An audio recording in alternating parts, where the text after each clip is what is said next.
Good morning. We are joined by the lovely Spencer, who is in charge of the Romford Horror Film Festival. And for those of you that have been reading the Havering Daily or live locally, know that the Romford Horror Film Festival has gone on now for how many years is it, Spencer? This is the fifth year.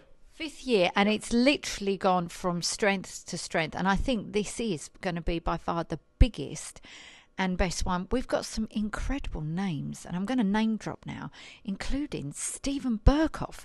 Spencer, tell us a bit more about this festival.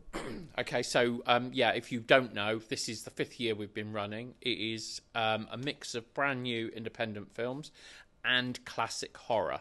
And the classic horror goes all the way back to 1927 this year, and brings you all up to films from sort of 2 or 3 years ago. We have some great, as you said, we've got some great guests coming. So we've got Stephen Burkoff. He is coming on Thursday. That's Thursday the 27th. And if you don't know the name Stephen Burkoff, this bit will break it for you. He was the villain in Beverly Hills Cop. He was the villain in Rambo, First Blood. And he was also the villain in Octopussy. So he's coming on the Thursday night. He's got a brand new film out. It's called The Telltale Heart, and it's his interpretation of Edgar Allan Poe's story. So he's coming on Thursday. And then on Saturday, we've got a whole host of people coming. We have Pauline Piet, who is she's like our regular here now. She's probably best known as to be the first lady of colour to be in a Carry On film.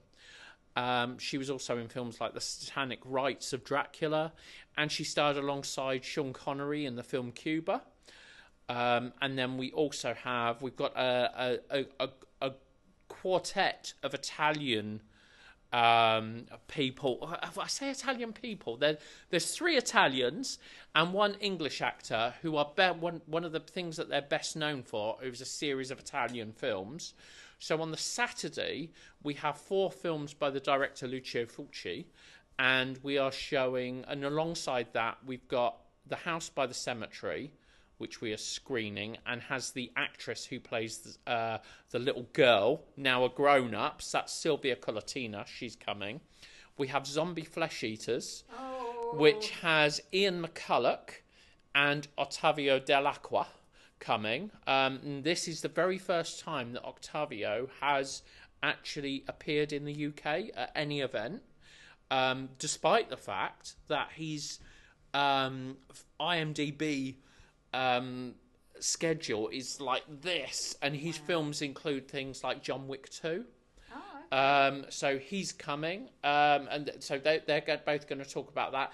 Ian's back on the Sunday because we're showing 2 episodes of the 1975 series Survivors, and he was the star of Survivors, so he's coming again back on the Sunday.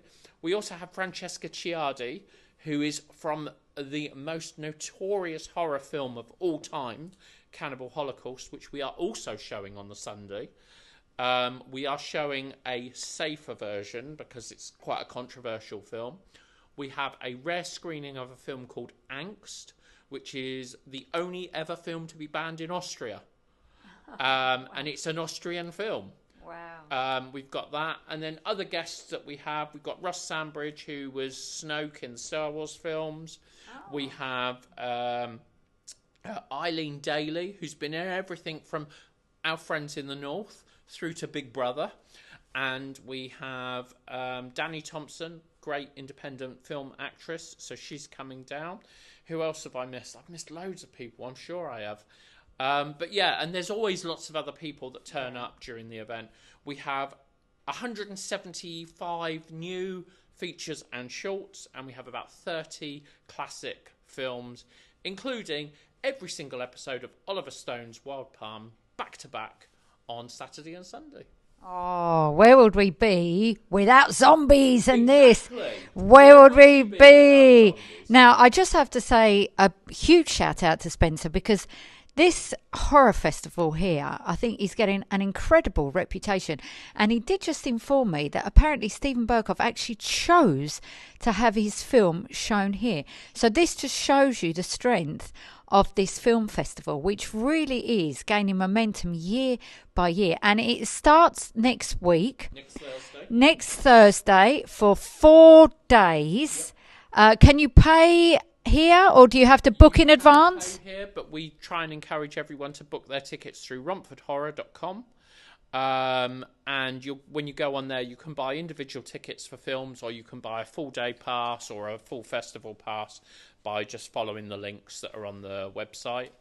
And then of course the other thing to mention is at the former Premier Cinema, so that's level 3 of the Mercury Shopping Centre, which by a month later will have been rebranded into Lumiere. So this is the place to be, because this is quite an exceptional film festival, I think, taking place. All those names really are incredible. So if you want to see a whole list of celebrities, really, and horror is your cup of tea, then this is the place to be. So I forgot to mention, we also have on the Saturday and Sunday loads of stalls selling horror merch, so you can get everything from garden ornaments through to comics, DVDs, Blu-rays, old posters, not just horror posters from like all the big films of all time. We've got loads here, loads happening. Right, so this is a place to be. The former Premier Cinema, starting next Thursday for 4 days, the Romford Horror Festival. Spencer, thank you very much. Thank you. We look forward to seeing you soon.